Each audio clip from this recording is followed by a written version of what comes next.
Imagina que el gobierno federal te entrega un monopolio legal sobre un producto básico de $1.000 millones, borrando a cada uno de tus competidores de la noche a la mañana y dejándote con un mercado de millones de clientes desesperados y dispuestos a pagar.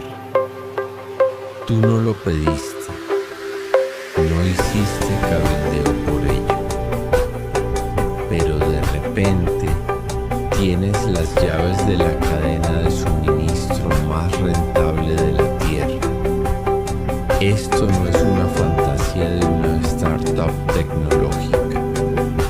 Esta fue la realidad exacta de un operador callejero de Brooklyn de 20 y tantos años llamado Al. A los libros de historia les encanta pintarlo como un monstruo caótico, un bruto que resolvía cada disputa corporativa con una ametralladora atómica.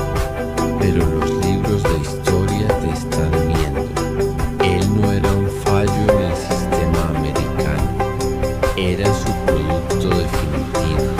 Era un maestro de la integración vertical, un pionero de la protección de activos y un estratega corporativo que habría hecho llorar de envidia a los titanes de Wall Street.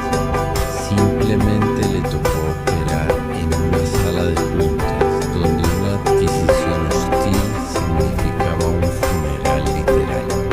Todo comenzó con un colosal error de cálculo político. En 1920, Washington decidió emprender una cruzada moral, firmando un pedazo de papel que efectivamente ilegalizaba un hábito social profundamente arraigado en todo el continente. Los políticos prometieron una utopía. Le dijeron al público que al borrar el producto borrarían la pobreza, el crimen y el caos doméstico. Fue un discurso hermoso. Fue una narrativa política espectacular.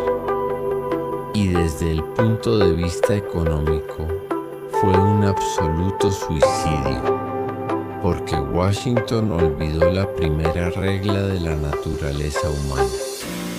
No se puede legislar el deseo. En el momento en que la ley entró en vigor, la demanda no desapareció, mutó, se volvió clandestina y como el riesgo de mover el producto se disparó, el precio se disparó con él. Una materia prima de bajo margen se convirtió de repente en oro líquido. El gobierno no había destruido el comercio, simplemente había creado una escasez artificial masiva. Y justo ahí, en el abismo oscuro entre lo que la ley exigía y lo que la gente realmente quería, Al vio un imperio esperando ser construido. Él no formó una pandilla, construyó un conglomerado. Mientras otros operadores de bajo nivel se peleaban por cajas en las esquinas, Al pensaba como un director ejecutivo. Miró el mapa y se dio cuenta de que para sobrevivir tenía que controlar cada eslabón de la cadena. No solo compraba el producto, compró las cervecerías, aseguró las rutas de envío secretas, construyó una red de distribución blindada que mantenía inundados de inventarios cientos de clubes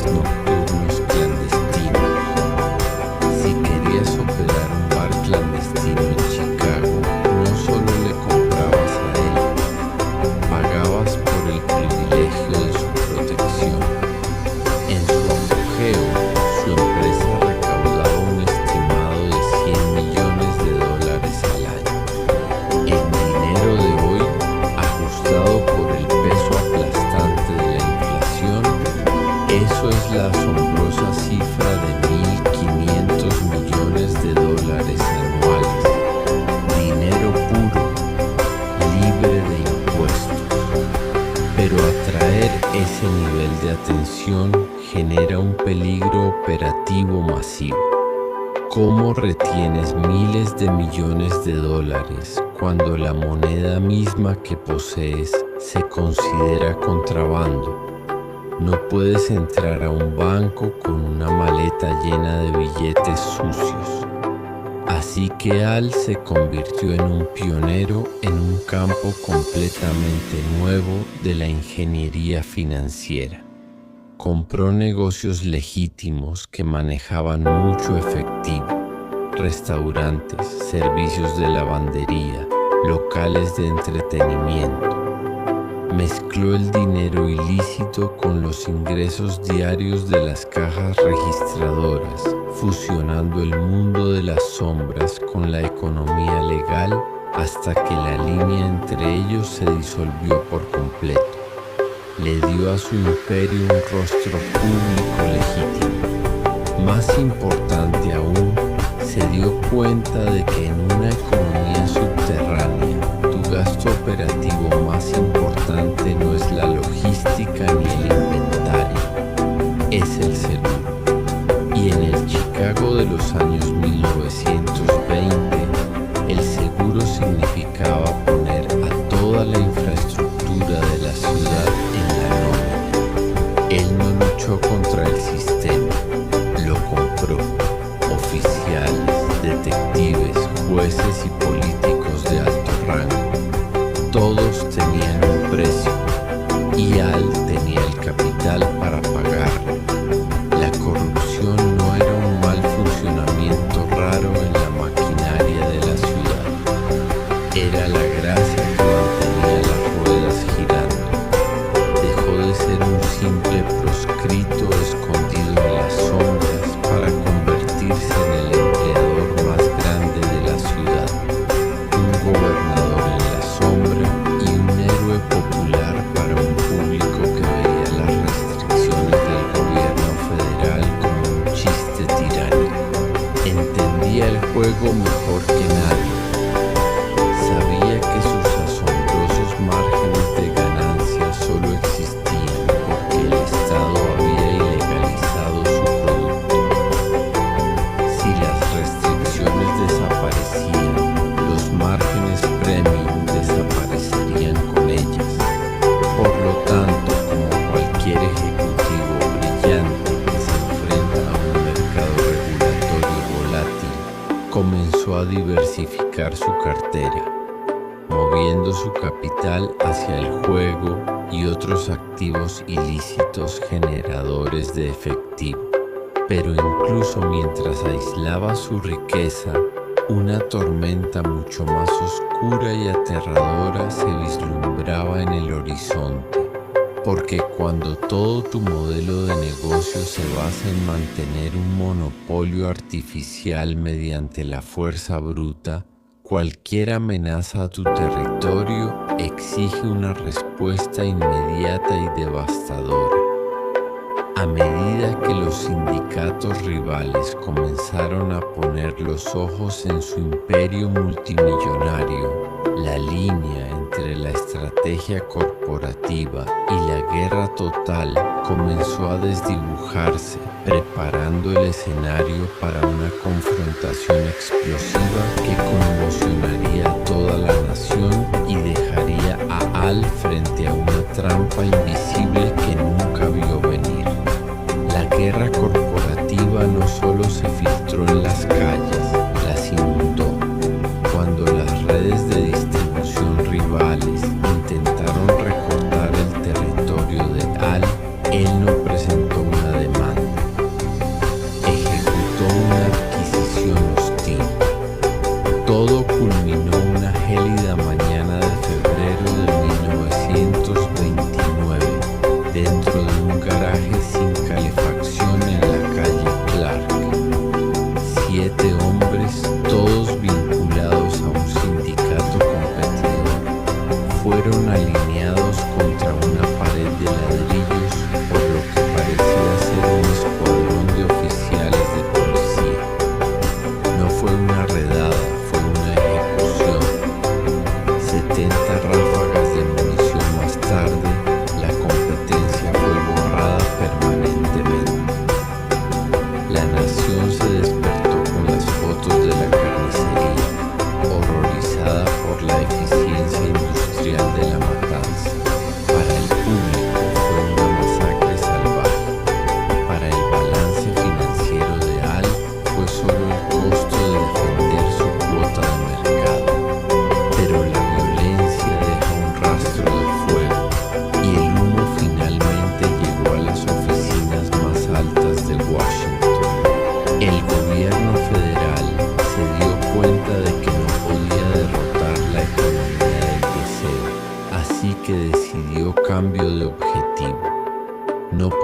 tocar a Al en el lado de la distribución. Su aislamiento era demasiado grueso, sus testaferros demasiado leales, sus vigías demasiado agudos. Cada vez que un agente federal se acercaba a la cadena de suministro, el rastro se perdía en un laberinto de policías locales sobornados y manifiestos destruidos. Al parecía completamente a prueba de balas. Sin embargo, la vulnerabilidad definitiva de un imperio en la sombra no es la bala de un rival. Es la matemática de tu propio éxito. Al había construido una máquina de miles de millones de dólares, pero olvidó que cada dólar deja una sombra. Entra un grupo silencioso y obsesivo de contables del gobierno, armados no con escopetas, sino con plumas fuentes y libros de contabilidad. No les importaban las guerras de territorio, los clubes ilegales, ni los cargamentos secuestrados. Les importaba una sola y flagrante paradoja. Un hombre sin ingresos oficiales vivía como un rey, comprando propiedades de lujo, conduciendo limusinas blindadas y gastando miles de dólares al día en efectivo puro. La trampa saltó en 1931. El Estado no lo condenó por dirigir un imperio ilícito ni por ordenar ejecuciones callejeras. Lo atraparon con papeleo. Demostraron que tenía una entrada de riqueza masiva e innegable y que no había pagado un solo centavo de tributo al sistema de impuestos internos. El hombre que gobernaba todo el AMPA de Chicago fue derribado por una simple evasión de impuestos sobre la renta. Sentenciado a 12 años en una fortaleza de máxima seguridad, la estructura corporativa que construyó fue descabezada instantáneamente. Luego vino el giro irónico final y aplastante. En 1933, el gobierno finalmente admitió la derrota. Se dieron cuenta de que prohibir un producto básico de alta demanda no borraba el mercado, simplemente financiaba al mundo criminal. Así que derogaron la restricción. De la noche a la mañana, la economía sumergida de miles de millones de dólares se desvaneció. Los márgenes premium se evaporaron.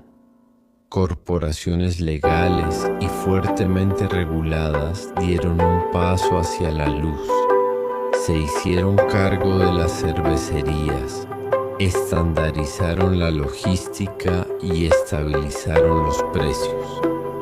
Todo el comercio pasó de ser un monopolio violento del mercado negro a una industria de consumo gravable y mundana. El Estado no detuvo el flujo, simplemente se hizo cargo de la cabina de peaje. El imperio de Al colapsó no porque la policía se volviera más virtuosa, sino porque la política subyacente que creó sus enormes márgenes de ganancia fue borrada. En el momento en que desapareció la escasez artificial, su modelo de negocio quedó completamente obsoleto. Murió años después, quebrado y mentalmente deteriorado, un recordatorio contundente de que el poder construido sobre un vacío legal temporal no es más que un castillo de naipes. Pero si crees que esto es solo una lección de historia antigua de una época pasada, te estás perdiendo el juego por completo. El mismo motor económico está funcionando ahora mismo, a nuestro alrededor, cambiando de rostro pero manteniendo exactamente la misma mecánica. Mira el ascenso explosivo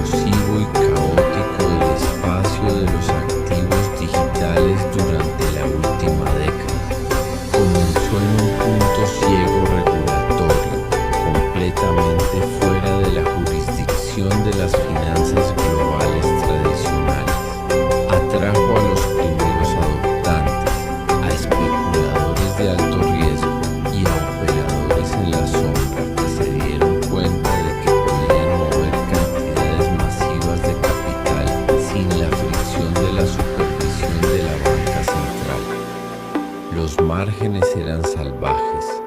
Las fortunas se hacían de la noche a la mañana y las autoridades se quedaron totalmente rezagadas. Pero mira lo que está sucediendo hoy. Las regulaciones se están cerrando. Los gigantes institucionales están moviendo su capital masivo hacia ese espacio, estabilizando la volatilidad y exprimiendo los márgenes salvajes de los pioneros. La frontera subterránea está siendo domesticada sistemáticamente para convertirla en un producto corporativo. El ciclo nunca se detiene porque la tensión entre el control estatal y la demanda humana nunca se detiene, ya sea en mercados energéticos que navegan por severas sanciones internacionales, minerales de tierras raíces asfixiados por controles de exportación o mercados de cumplimiento que comercian con créditos de carbono artificiales. Siempre que un organismo rector impone una restricción sobre un activo altamente deseado, crea una brecha lucrativa entre la ley y la realidad. Esa brecha es donde vive el verdadero dinero. Los jugadores que reconocen estas ineficiencias estructurales a tiempo, que ven exactamente donde la política está ahogando la oferta mientras la demanda se mantiene alta, son los que capturan la riqueza generacional. No necesitas violar la ley para explotar estos puntos de fricción. Solo necesitas entender la física estructural del mercado mejor que las personas que escriben las reglas. Las restricciones cambiarán. Los productos variarán. Los nombres en las salas de juntas se alterarán. Pero la ley económica sigue siendo absoluta. Cuando la política restringe artificialmente la oferta, alguien en algún lugar siempre dará un paso al frente para cobrar la prima. La historia no se repite, pero el flujo del dinero sigue exactamente las mismas vías. Si quieres ver dónde se ganará la próxima fortuna masiva, deja de mirar los activos estándar y comienza a buscar las brechas.